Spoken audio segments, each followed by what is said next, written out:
The president's speech came after a U.S. warship took action to defend Israel, intercepting multiple cruise missiles and drones off the coast of Yemen amid fears of a wider war. Our chief global affairs anchor, Martha Raddatz, is live from the Red Sea in Eilat, Israel, with more. Good morning, Martha.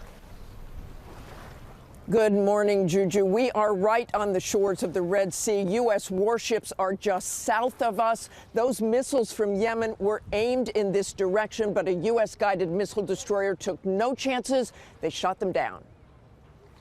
This morning, rising tensions after a U.S. Navy destroyer shot down 3 cruise missiles and several drones launched by Iranian-backed Houthi rebels in Yemen. For the first time, the U.S. taking military action to defend Israel. The Pentagon saying the missiles were launched from Yemen northward, potentially towards Israel. We cannot say for certain what these missiles and drones were targeting, but they were launched from Yemen, heading north along the Red Sea, potentially towards targets in Israel.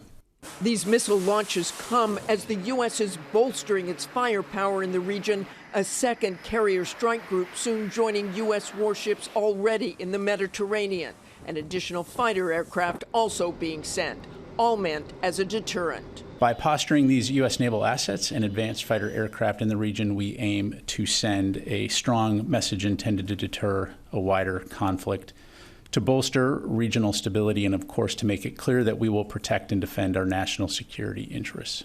The Houthi rebel leader had just warned the U.S. last week against intervening in the Hamas-Israeli conflict, threatening missile and drone strikes.